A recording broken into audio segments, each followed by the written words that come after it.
Good morning to our Western Australian, South Australian, Queensland and Northern Territory attendees, and good afternoon to those joining us from the ACT, Tasmania, Victoria and New South Wales. It's even more special that you've chosen to join us today, given we're in the first hour of play at the Brisbane Test. So I promise to have you back at the cricket coverage after the lunch break, and I definitely take on board any feedback around not scheduling the next webinar on the first day of a Test match. My name is Courtney Worrell and I lead NAB Professional Services Business in Western Australia, and that's where I'm joining you from today, NAB's Perth office. I'd like to begin by acknowledging the traditional custodians of the land on which I join you from today, the Whadjuk people, and pay my respects to their elders past and present. I extend that respect to Aboriginal and Torres Strait Islander peoples here today.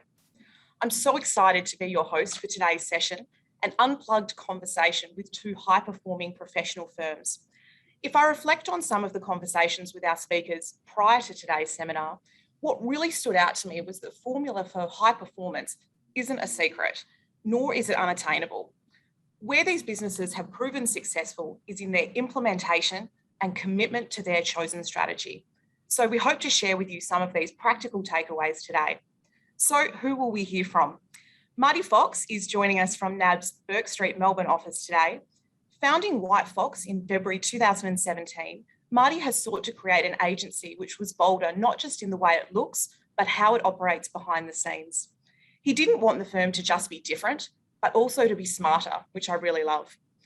Marty has identified that there was and is a huge opportunity in harnessing the social and digital marketing of properties. And in the last 3 years, White Fox has gone on to represent over $1 billion in luxury property. He's also been on the block, so our resident celebrity guest today as well. Mason Dunn, joining us from the his Perth office, is the CFO of Carbon Group, one of Australia's fastest growing professional service outfits, and celebrating more than 200% of revenue growth in the last 4 years. Mason is a CA and brings a background in large corporates to work within the firm's management team in executing a people-based approach to scalability. He's been a key player in the completion of over a dozen M&A transactions during his tenure with Carbon, which has seen the firm expand their operations to a range of industries and locations across Australia. And finally, I'm really happy to be joined by my colleague, Adam Holster. Adam looks after our professional services team in suburban Victoria and South Australia.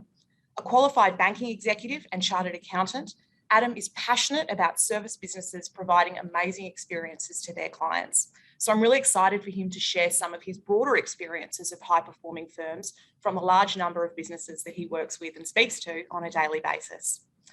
So let's get into it. We'll have some time for some questions at the end. So we really encourage those of you joining us today to use the chat function if you'd like to ask something of one of our speakers, and we'll go through those questions, as I mentioned, at the end of the webinar today. So I thought we'd kick off with an opening question to our panelists today. Mason, I might direct to you first. I'd love for you to share why you think clients come to Carbon. What makes you different? Yeah, thanks, Courtney. As you said, my name is Mason Dunn, the CFO of Carbon Group. We've been around for about 7 years now, and over that time, we've grown to 10 locations across Australia. We employ over 150 people. I think you said before that I don't think the secret to growth is actually a secret, especially in professional services. It's all about execution. Like all professional services, why do our clients come to us? The number one for that thing, that it needs to be service. And for us, we try and put ourselves in our client's shoes in that no one really gets that exciting about accounting and their tax return. What they're most excited about is growing their business. And for us, in our structure, each of our partners owns 50% of their client base. So each of those offices we've got around Australia, each of those partners is incredibly passionate about that local community that they serve and those businesses that are in that location. And so because they're in those locations, they're running their own firm and our partners are running their own businesses. They give that advice to our clients for real life experiences rather than out of a textbook. So a lot of the clients that come to us can see, I guess, what we've done, what we've grown from 7 years ago, from a small little local bookkeeper and a small little local accountant into a national firm. And I guess the lessons that we've learned along those ways, that's what we try and impart on our clients and get them excited about coming to us. Yeah, I love that. And sharing your experience with your clients So, you are that expert authority. I really enjoy that. Marty, same question to you. Melbourne has a number of prestige real estate firms. So what makes White Fox stand out and make clients come to you? It's a question about when we launched back in 2017. We were the first agency to really enhance the social media and the digital aspect and the video content within property and really transform the aesthetic. So the question in 2017 was very different to what the question is now, where it's more of an attraction brand. So in 2017, there was, call it 6 to 7 operators at that luxury space that weren't doing video content, weren't in social media, were still suit and tie, very heavy, auction agencies. And we just flipped it on its head. We dropped the suit. We filmed every property. We sponsored properties across social media, and we started transacting property through social along with the more traditional platforms. So for us, when we came onto the scene, it really stood out.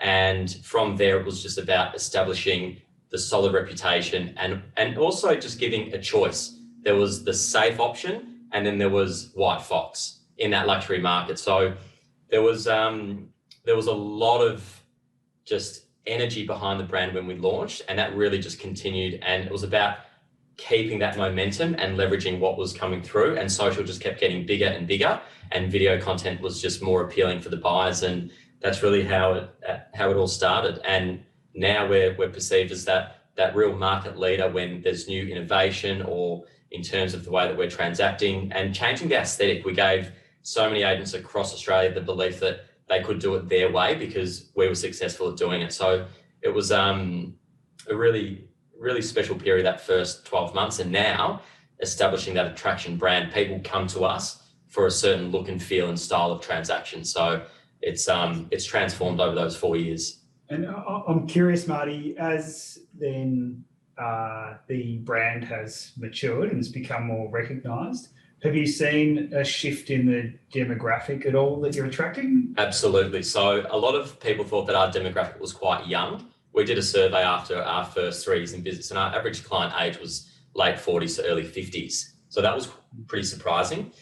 In terms of where we've developed is the different verticals and the different assets that we handle. So because it's been an attraction brand and we said no to certain asset classes, we've then opened up White Fox Apartments. We've then opened up White Fox Development, and we've opened up 2 second companies that work alongside us in advocacy and in marketing, where we're actually helping a lot of people across different marketplaces within the White Fox umbrella. So it's really grown with the attraction of the different customer base, and it's given us the ability to offer more services and generate more revenue. Yeah, great. And I think that aesthetic piece is so interesting, and I think we naturally apply it to real estate because it is such a visual industry. But speaking as a consumer, it's equally as relevant across professional services. When I go and seek out the accounting firm, the financial advice firm, the insurance firm that I'm going to utilize in my personal life, absolutely those aesthetics play a big part in that. And whether it's the social media presence or it's the website branding or what they appear on LinkedIn, and I know that's something Mason and Carbon do really well, that LinkedIn piece, and I'd love to cover that a bit more later. I think it's equally relevant across all professional services firms. And I think what stands out hearing both of those messages from yourselves about what makes your businesses stand out, your value proposition. And that is the first step, I think, to a high-performing firm. You're confident in articulating that. And I would imagine as well, if I spoke to your staff and your teams, they can articulate that too. And I think that's so important. So one of the first areas we want to capture today is talk about strategy and the background of how your businesses, why they look and feel the way they do today, and understanding if it was a deliberate strategy or if it was more of a right place, right time. So Mason, as you mentioned, Carbon is a true multidisciplinary firm. You cover accounting, bookkeeping, financial services, insurance, and mortgage broking. I'd love to hear the strategy behind that approach and why Carbon looks like it does like today. Yeah, we actually set out for our firm to look that way. So our humble beginnings were basically a BNI roundtable. For those who don't know what a BNI is, it's basically a small networking group at a local level. And so the two gents who founded our firm were the accountant and the bookkeeper in that chapter. And they just referred like crazy across from each other. They looked after each other's clients with gusto and the passion that each of them expected. And that just, I guess, created more and more trust between the two gents. And from that flows even more cross referrals. Where they got frustrated was when they tried to extend, I guess, those relationships into other core business services. So what might be a fantastic bookkeeping or accounting client sometimes might not be the best, say, general insurance client, or they might just need some small cash flow lending, and a mortgage broker might not want to touch it. And so they were getting really frustrated with not being able to provide, I guess, the level of service in these other categories that they would otherwise have provided themselves. So they said, well, stuff it.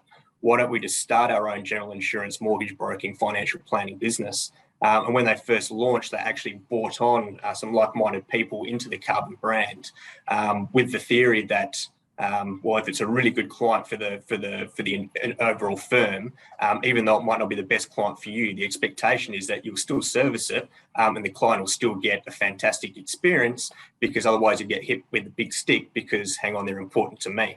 And that's kind of where the bones of our model kind of started, in that we wanted each of those partners to be incredibly passionate about the overall firm, but we wanted them to be really passionate about their own specific client bases as well, and to win when they looked after the clients, because obviously looking after clients eventually turns into fees.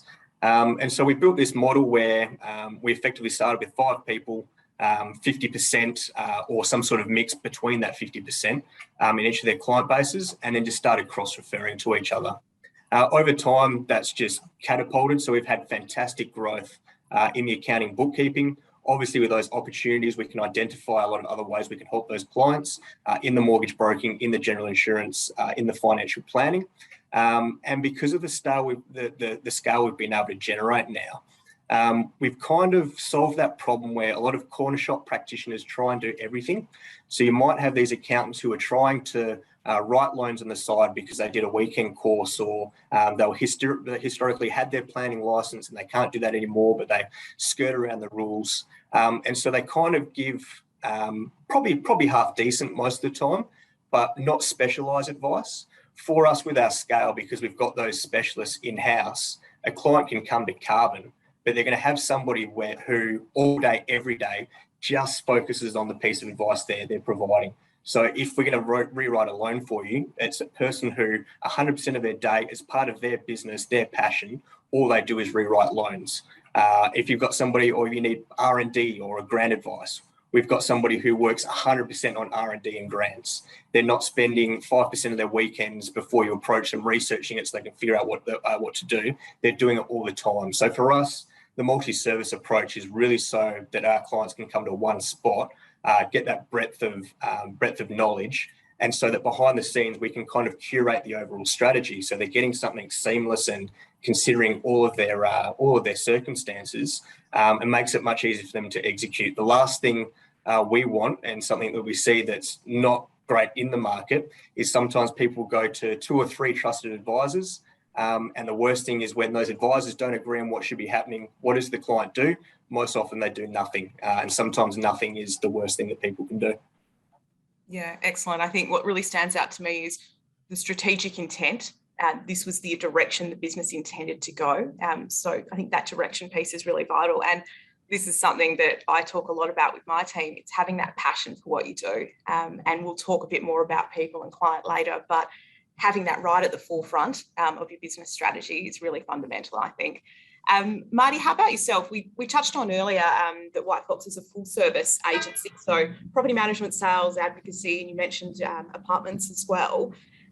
Not many firms sit on both the buying and selling side, and particularly in Western Australia, we rarely see that. So how did you decide on that structure? And how has that helped you, over the last 18 months in lockdown, being on both sides of the market?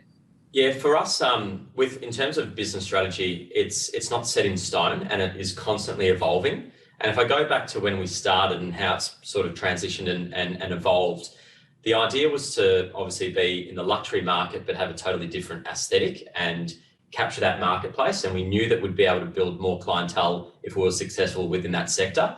And that's obviously when the apartment side was founded in 2019, because we would say no to a lot of people that were wanting to sell their investment properties once we'd sold their principal place of residence. And that's revenue that is just going straight out the door. But we were wanting to maintain that branding and that level of sophistication. So how did we bring in multiple revenue streams but still maintain that luxury spin across the board? So for us, it was about how do we implement the apartments, which we did. That was successful. So we're transacting hundreds of apartments a year now. And then it was transitioning into the development space. How do we capture that marketplace when we've got people that are downsizing out of bigger homes, then wanting to sell off the plan, and that wasn't part of our capability. So the strategy was then, how do we add that sector within the product offering? And then it constantly evolved, and we said, well, what else can we unlock within this sector that can still feel White Foxy and maintain the client with us? And then that was the rentals, the commercial, which we've launched earlier this year. And then the final piece of the puzzle, which was almost the most risky, was, well, how do we service the other side of the fence, the buying side? How can we maintain credibility and do both? And you look at overseas, you look at the guys in America, they are paid because they are advisors and negotiators specific to real estate. And as a property flipper myself, I was constantly giving people advice on buying, getting great deals, with using my IP of 14 years in the industry with other agents. How am I not charging for that type of knowledge? And it was as simple as, who's the best at advocacy within the Victorian marketplace? Let's see whether or not that person's willing to jump across to White Fox and rebrand their business and become part of the White Fox family. So the strategy was to target a particular person, which is Nicole Jacobs, who I believe is one of the best advocates in Australia, and has proven to be one of the best decisions that we've made, because our ecosystem throughout that entire cycle of a renter, then buying one of our properties, to then giving us their parents' downsizer, to then putting them into a development, and then helping one of their other family members buy property, the entire ecosystem is now within the White Fox umbrella. And about 2 years ago, when we started doing the development work, the developers would say, oh, we love your video content, we love your social, is there any chance that you can help us with our branding? And that's when I said, well, we actually do everything ourselves. And that's when I headhunted another guy from his firm, and we started White Fox Marketing, which is a full services marketing agency that helps multiple clients out of the real estate sector as well. So for about 9 months, we were doing copywriting for T2. We did work with Tennis Australia. We've done work with FMCG. We've got about 130 clients that we've worked with, of which about 20 would be real estate. So it's been another opportunity to leverage our network that we build through representing people's biggest assets, to then them saying, could you help us with our business? So it's very unique. Even if I look at the real estate clients that we look after, we're looking after some of the best agents in Australia and New Zealand at the moment from a branding, communications and design perspective, because we don't see them as competitors. We see these people as colleagues that we also can gather intel from their countries and their marketplaces. And especially having that internal creative agency, we can cross-pollinate ideas from what we've seen in other sectors that might resonate well in real estate. And that's why we always have that different edge and that different feel, because the engine room behind White Fox isn't real estate agents. Our internal chartered accountant is constantly giving us ideas of what's coming out of overseas. Our internal creative director is only working on 20% real estate. So all these fresh ideas are coming from having your head up and looking at everyone else and saying, well, that hasn't been done before. Why don't we try that? Why don't we give this a go? Why don't we, offer something different, but still make sure that the professionalism and the results are following? So our strategy is constantly evolving. And now we're at that point where we've got all the different touch points to maintain the customer within the White Fox family. How do we now grow that internationally? How do we grow that into, other states? It's quite an exciting period for us. Yeah, absolutely. And I think that constant, you have the intention, but then to know that can constantly evolve. And like you said, keeping an eye out to ensure that you're focused on that and not always just in the business. Well, I feel that the customers are constantly evolving, and we need to evolve with them and preempt what they may be thinking. So that's constantly changing. And with COVID, people just changed overnight with how they thought, what they valued, what they wanted to invest and spend on a transaction. So everything from the marketing and and the service level and the cost to go to market had to change. Yeah, absolutely. Adam, what, with your experiences of a broad range of other professional services firms, including legal and the like, what would you say is the key differentiator between high-performing firms and the rest of the market in terms of what they do around strategy? Is it similar to what the guys have spoken about today? Yeah, Courtney, so there's some really common ingredients, and you can hear them coming through what Marty and what Mason are talking about with us today. And that is creating, almost being in the right mindset and headspace to have a really clear plan, but then have the, it's such an overused term, but the agility or the flexibility to be able to see an opportunity as it presents itself, but also staying true to the values that a firm or that an agency is amazing at, is never losing what it is that clients make that firm or that business so attractive today. So it's not losing that core element of your brand that people find really attractive, being really well known for that experience or for that service or delivering that thing or providing that advice, but then having the flexibility to be able to react and take advantage of opportunities as they present themselves is another really key theme. And I would say that, particularly over the last 18 months, 2 years, that has really tested businesses. And we've seen that in performance where there have been, some not just, almost in spite of the circumstances that have been thrown at them or because of those circumstances, there have been some that have thrived.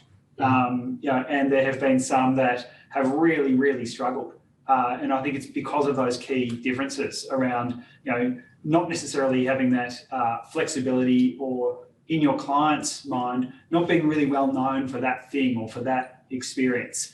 I think the second thing that those high-performing businesses have in common as well is the quality of the people that they have running them, absolutely. But there's common characteristics to those proprietors as well, or those business owners, and it's often those business owners also have a really clear vision and a clear perspective, but it's how they arrive at that perspective.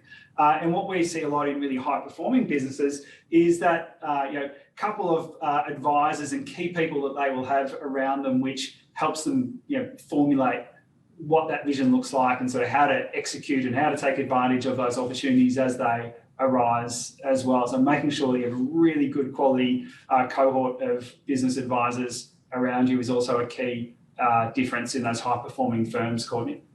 Yeah, for sure. I know we could talk about strategy all day, so I might move forth to people. And I know we've already touched on this a little bit already, but we know that the management and the engagement of people within our firms is widely considered a key differentiator between performance and high performance. But we know it's maximising the performance of those people is often one of the hardest things to achieve. So Mason, I'd be really interested to hear from you. You're across multiple service lines and many a state boundary as well. Tell us about the working environment you've created for your people. I know, having followed you on LinkedIn, you refer to them as Carbonites, and you really create that sense of identity, almost a sports team-like mentality amongst them. I'd love to hear about the working environment and what you think makes people want to come and work for you. Yeah, as an accountant, the pun of Carbonites is probably about as creative as we get, so we're pretty proud of that one. I guess in the context of the last 18 months, like most businesses, people is by far the biggest challenge that we've currently got in terms of particularly getting the right people at the right time to service the client demands. So at the moment, I reckon we're probably averaging around a new person per week. And that's outside of our M&A strategy, of course, in which we welcome through one of those up to a dozen people at once. For the first, 6 to 8 months after lockdowns, for us, it was really make it up as you go along situation like most businesses and just trying to do the best we could in response to the information that was provided. I think we got a lot of things right. We got a lot of things wrong. Like most businesses, we probably ran our teams a little bit leaner than what we should. We didn't know what was going to happen. We couldn't afford to put more of a cost base if things were going to go south.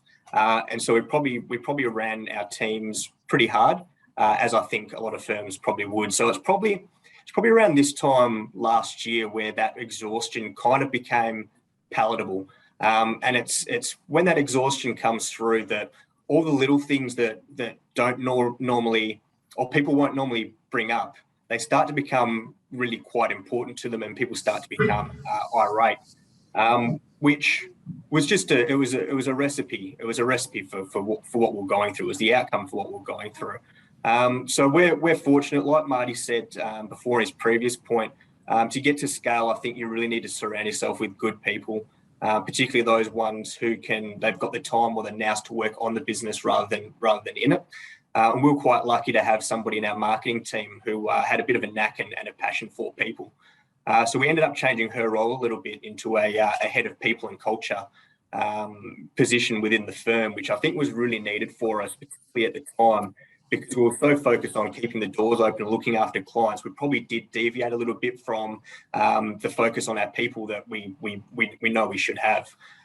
So she moved into that role. We started throwing around ideas, which was a little bit like throwing darts at a dartboard, like, oh, should we get them another ping pong table, or do they want yoga classes? And we had this brilliant idea of why don't we just actually ask them what they want? So we invested in a culture tool. It's called Culture Amp for anybody who wants to look into it. We receive no money, so just based on us using it, it's been fantastic. It allowed us to go out to our people and say, look, it's been really hard.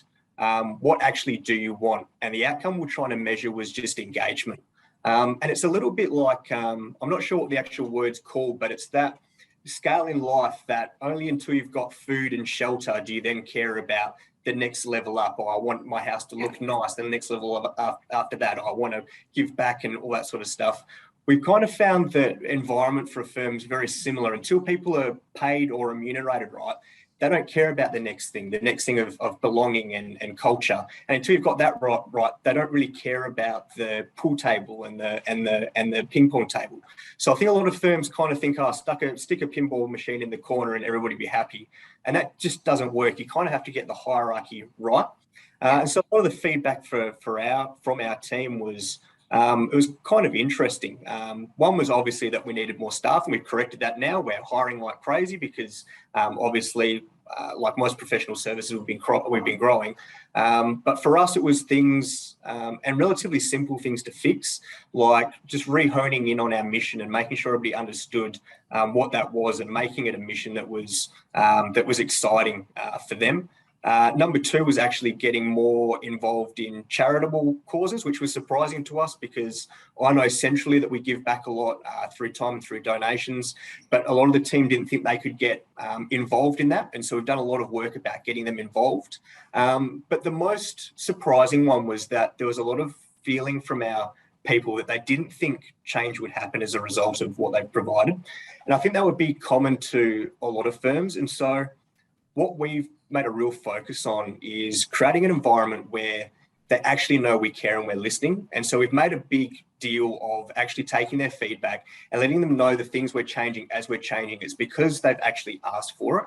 And I think that's the most important thing for environment, over above the pool tables, the ping pong tables, is just creating an environment where our Carbonites know that they are the most important element to our business, that we are thinking about them, that the little things we do to try and make things better, or when we change things based on their feedback, is because we actually do care and we're actually thinking of them. So if that's the environment, they come to work knowing that we actually care. I think that's the secret ingredient there.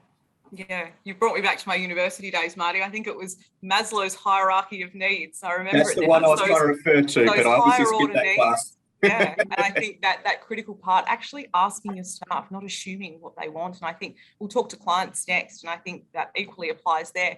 Marty, you mentioned headhunting to really capable individuals, both your advocacy business and the marketing side as well. Talk us through what you're doing to retain high-performing staff beyond remuneration. Yeah, look, there's a lot of things. I mean, for me, I get a lot of questions for people saying, Marty, what's the next thing? Like, what's the next thing White Fox is doing? You know, where's the innovation? And I feel that at the moment with where we are at, the innovation isn't in technology. The innovation is in upskilling your people and continually building the foundations. You know, we've got staff that have been with us, you know, for 3-4 years that really understand what Adam was talking about, those brand pillars, which I do just want to talk about because it's so important. If the people within your organization understand how important those brand pillars are, to the point where they're willing to lose a customer if they're asked to sort of change those pillars. You know, we've got examples where people have said, you know, we don't want the black and white photography. Our house looks amazing in color because our first images are black and white. And we've had conversations where, you know, there are some, you know, fees that are hundreds of thousands of dollars. And I've said, we can't change. That is who we are. And that's what attracted you to speak to us in the first place. So having everybody understand what those pillars are is absolutely vital. And then the innovation is then increasing the skill set of these great people to become better people within the business. So the non-financial things are, you know, the creation of senior leadership within the firm for decision-making, giving them the ability to have a direction in the decision-making process and not just come from myself or the CFO or, you know, the people that we get advice from. So that's extremely important to elevate them in a group setting. Also elevating hardworking individuals within that group setting and having so much contact, non-negotiable. So for us, there's a Monday, which is a company-wide meeting, but then a Thursday huddle, which came out of COVID. Every single Thursday, we all logged in, and that was essentially like 3/4 time huddle. Where are we at? What are we doing? How are we going to win this game? Every Thursday, it is a non-negotiable. A listing, a big closing appointment, no matter what it is, cannot be done during 9 and 10 a.m. on a Thursday. And that's a time for me to essentially talk about where things are going, talk about someone's you know, incredible performance, new ideas, initiatives, and it's the best meeting of the week. And that was born out of COVID. The other things are obviously non-negotiable, being flexible with people, you know, being empathetic. You know, we've got a lot of staff that have got children or they've got, you know, certain things that they need to do. And we now know through COVID that they can still perform outside of the office. If anything, I prefer them out of the office. You know, I encourage people to go to the restaurant, go to the cafe, go here, go there, spend money, be out, be seen, be talking to people, because in the office, no one knows that you're working. So if anything, be out and about. So that flexibility and empathy where people need is definitely something that's important for them. And it's important for us because it means that they know that we've got their support and they've got ours. The ideas is a big thing. Giving people the ability to table ideas that will better themselves within the firm is very important. And also the building of localized content. So we build a lot of content for the company, but building content for the individual within the company. What we've learned is that these people are really running their own businesses within our framework. And it's important that the content's not just White Fox, it's the content of Adam at White Fox or Courtney at White Fox, and making sure that that's hyper localized and sponsored, because for them, they see huge value in that. And a lot of firms don't do that. From a financial perspective, for us, it's also who we work with behind the scenes, you know, making sure that our team is at the highest level. So, you know, working with NAB, I mean, I speak to, you know, my team fortnightly.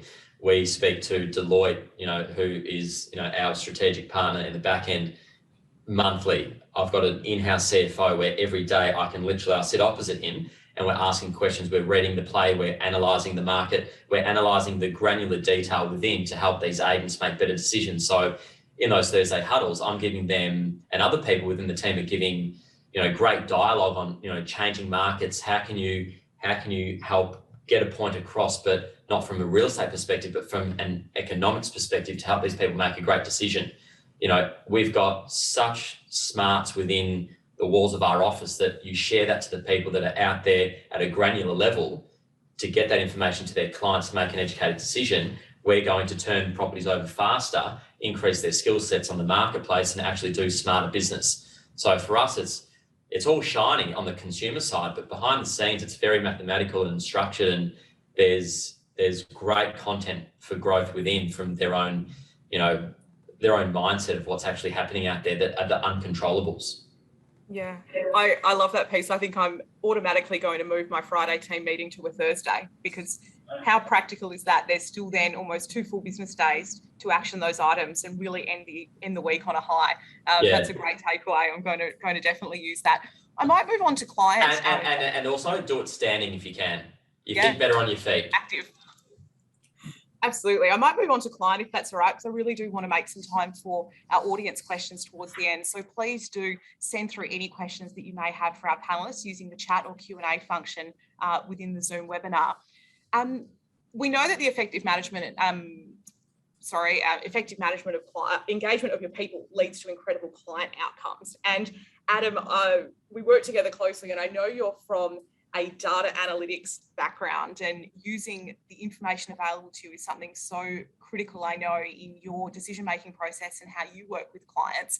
I would love to explore how you've seen some of the best client outcomes generated using that data piece within a firm. I think the first thing I want to say about professional services businesses is that often we are selling the capability or supporting the capability of our people to provide these amazing experiences for clients, and so that investment in people is key. But then also we know that we have clients that are motivated by a range of different things, and some of those can be quite fact driven, some of them are quite emotional driven. It's the teams that we lead and support, it's up to them to determine to what extent is this person motivated by emotion, to what extent is this person motivated by something a bit more rational. And so providing these experiences, getting that balance right between getting the emotional outcomes right. It could be, for Mason's perspective, it may well be, when is the right time to start to sell down your company, for example, and providing those advisory, experiences. But absolutely using data and analytics, which could be something really simple as understanding what's going on in the economy, understanding what's going on in the market to help supplement some of those softer, more emotional type of triggers. Can be really important in making sure that we get the balance right in the way that we're delivering these client experiences between the emotional elements and the more rational elements of our brain as well. And as professionals, I would suggest that it's really interesting, actually, that the professionals that we support, we get to, we sort of find that there is a real cross-pollination of skills and experiences. If we think about where accounting was a couple of decades ago and where they are now, there is absolutely some capabilities or some strengths that have been developed, drawn out of those industries like real estate, for example, that historically have been, particularly on the residential side, more emotional decisions. Now they are becoming a really good mix of emotional and rational as well, particularly given where house price affordability is at. But I think there's a really good mix across these industries, Courtney, of where you can use the facts and data as well as the right element of emotional as well to deliver just a superior client experience that your competitors can't match. Yeah, for sure. And I know, Mason, you mentioned using a specific app for measuring engagement within the firm. And I know you and I have had previous discussions around doing NPS or Net Promoter Score surveys on your clients as well. I'd love to understand how that's worked for you. Yeah, absolutely. Obviously, you mentioned the engagement, and I think it's the old Richard Branson quote that kind of said, if you look after your people, they'll look after your clients. And we definitely agree with that. So number one was really measuring how engaged are our people. And we do updates on that every 3 months now. So it goes through, it's not a full-blown questionnaire, but just a little pulse check. Are people happy, unhappy? And we can kind of track other things we're putting in place resulting in our carbonites being happier or less happy. And then second to that, we've implemented over the last 12 months the concept of an NPS. So effectively, for those who don't know, NPS measures your detractors and your promoters, gives you a score as to or in general how likely people are or how likely your clients are to recommend you elsewhere.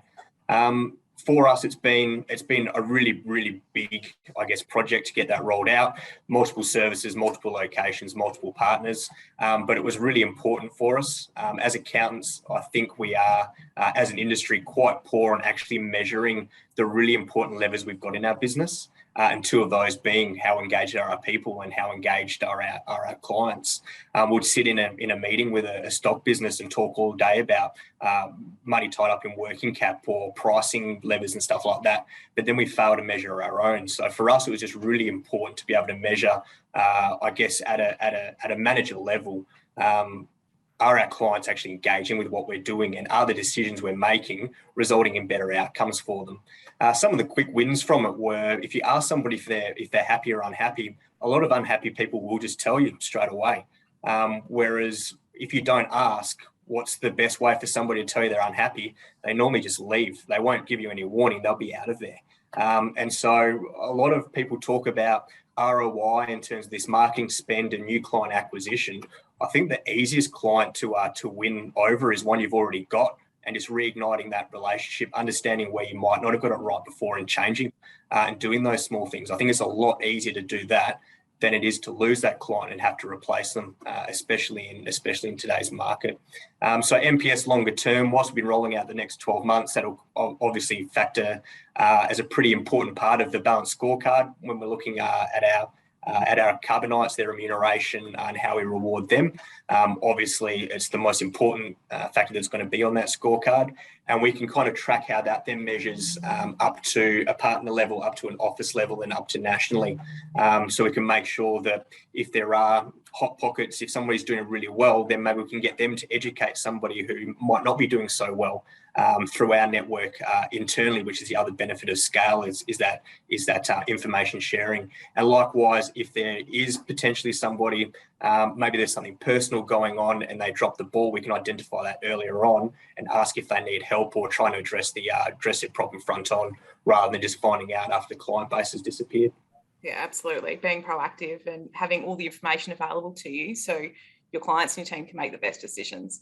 I'd love to jump to an audience question now. This one's for Marty. How do you push yourself not just to think big, but to act upon those big thoughts and ideas?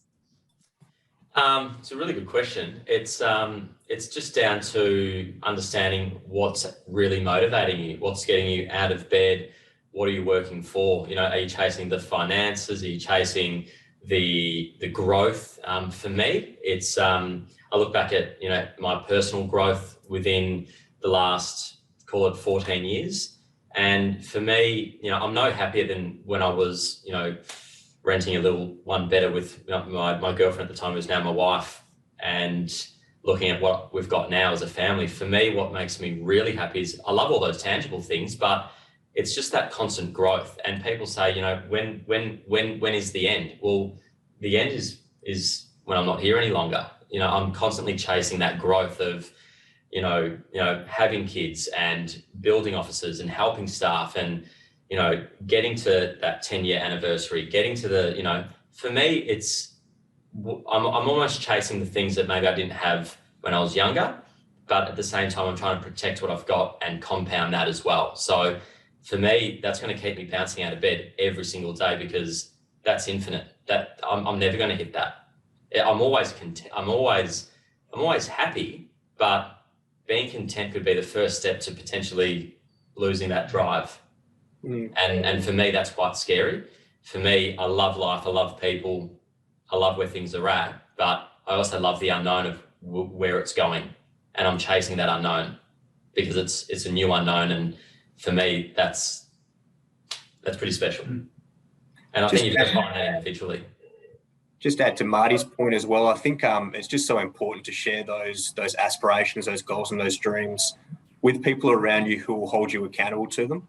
And so we spend a lot of time in terms of our management group here, just talking about vision, talking about the interesting things we want to do. And the best thing about that is that we can actually hold each other accountable to actually reaching out and going for it. Whereas if you just internalize it and then you have a bad week or a bad month or a bad year and you can't get yourself out of that funk, it's a very dangerous thing. Whereas if you've got people around you who can keep you on the road that you said you wanted to tread, I think that's really powerful as well. Well, on that, what we did about 2 weeks ago in the huddle was we looked at everybody had 2 cards. They had non-financial and financial goals that they wanted to achieve. And essentially we share that with the group so that people knew where people were trying to get to, because everyone's at different stages within their career and their personal lives. And once you know where your colleagues are heading, you can actually help support them. And it's amazing that businesses are thinking like this, because it's not all about, if you understand what they're trying to achieve personally, well, they're going to bring their A game professionally. And there's a huge correlation to the performance of the individual if you as the business owner know exactly what they're wanting to achieve. Yeah, absolutely. I think, Mason mentioned sharing with your management team, say, to hold yourself accountable. But I love that piece about sharing it with your team so they see your passion and they can then generate their own goals and aspirations as well. And whether that's within the business now or beyond that, I think role modelling that behaviour in the firm is so strong. And that also helps in terms of staff retention and staff attraction to the firm as well. Correct. Another question we've got, I'll throw this one to Mason to start with. Biggest lesson from the pandemic and what you will do more or less of next year? Biggest lesson from the pandemic is hopefully we don't ever need to use what we learned from the pandemic again, because I don't want to do that again. I think I touched on it earlier. I think the biggest lesson from the pandemic is, as a service business, your people are everything. If you don't look after them, if you can't keep them engaged, you don't have a business at the end of the day. And whilst the clients are what brings the money in the door, unless you can provide what the clients are after, that doesn't happen. So I think our biggest lesson was, obviously never to lose sight of that. I think it also brought to the forefront how difficult it actually is to run a national business, particularly when every single state has something different going on and your people are experiencing completely different things at the exact same time. And you just can't have catch-all rules, and you can't be rigid in the way you do things. Even as you get bigger, I think a lot of time needs to be invested in processes and systems, but everything still needs to stay flexible enough so that when something like a lockdown as a result of a pandemic occurs, that you're nimble enough and you're quick enough and you can pivot. And I think that's where that mission and that underpinning kind of guiding force of looking after your clients becomes really important, because if you don't have that and curveballs get thrown at you, you'll lose sight of why you're doing the things you're doing over how are you doing it. And it's when you have to disrupt that how, and if your systems can't change, that's when you'll find yourself in a lot of trouble. So for us, we were fortunate enough that we were able to pivot very quickly. We are a cloud-based firm, so technology and stuff like that allowed us to remobilize.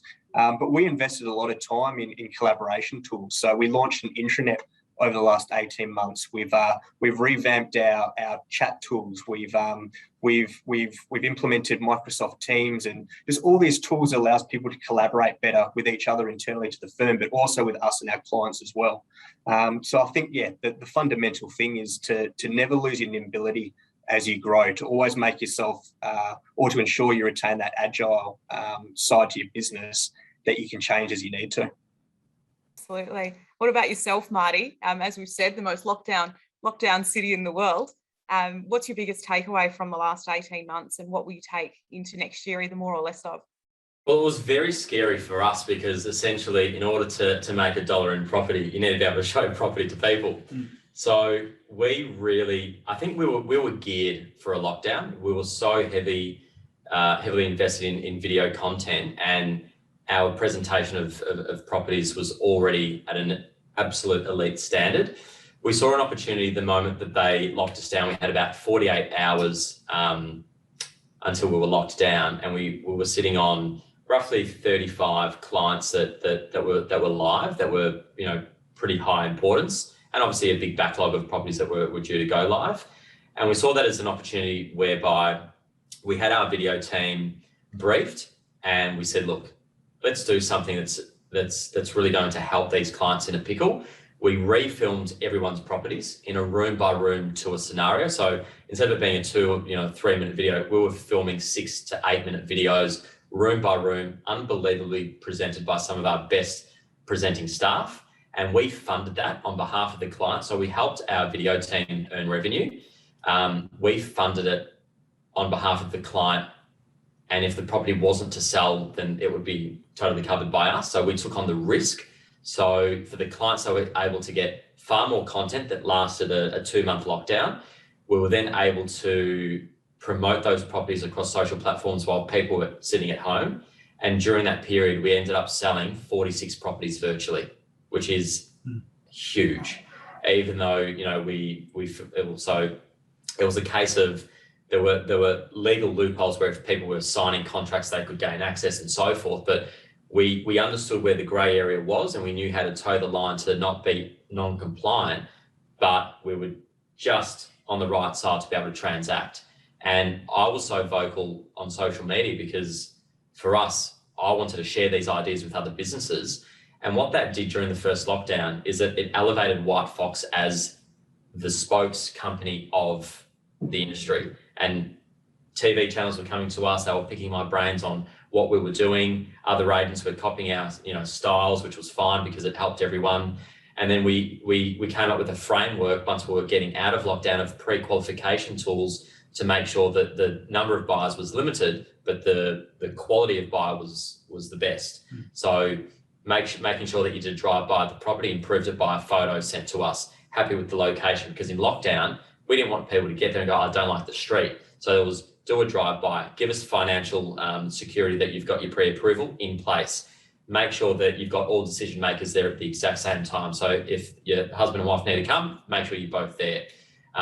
So they were transaction ready. And for us, that efficiency gave a lot of confidence to the clients. It gave a lot of confidence to the industry. But in turn, what it did is there was a lot of agents sitting at home that were getting no leadership, and they were sitting on social media watching what we were doing. And they were saying in their heads, once I'm out, I'm going to that firm, because their leader is genuinely thinking themselves and their clients out of a pickle. So we ended up growing our staff base by more than double coming out of lockdown based on the credibility that we established in that type of situation. And how you perform when you're backed against the wall will really show what you can do when you're free to fly. And now we're flying. Yeah, absolutely. Adam, what are your thoughts reflecting on both the guys' comments and learnings from the last 12 months? What's been some of the biggest learnings you've seen across the clients and professional services firms that you work with?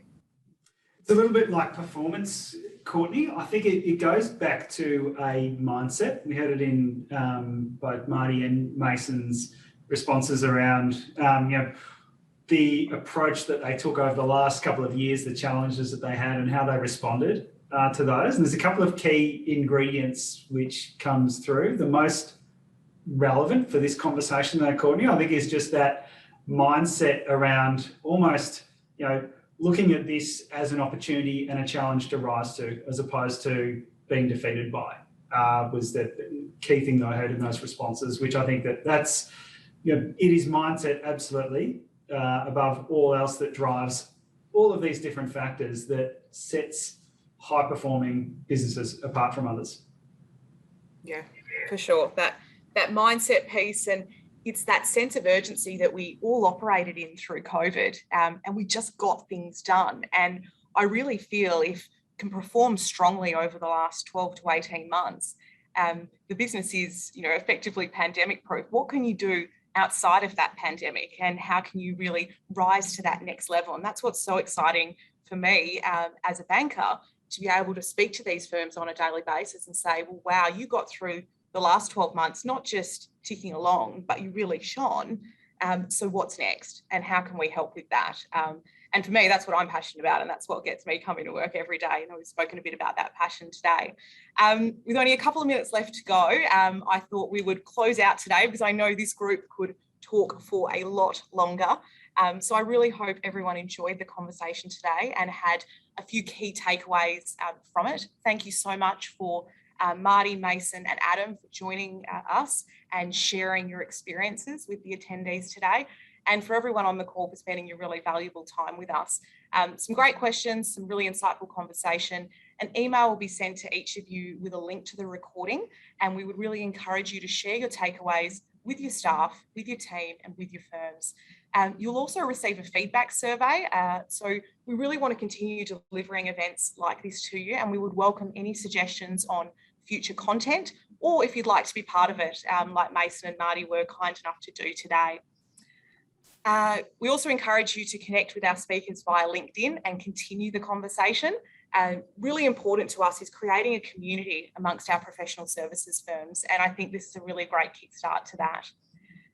Finally, the NAB team wishes you all, along with your families, a very safe and happy festive season. Everyone absolutely deserves the break, so please try and put the phone down if you can. Our team will be in touch with you in the new year to talk through this webinar and how we can work for you to achieve, those high performance aspirations in 2022. So thank you so much for joining us. Bye. Thank you.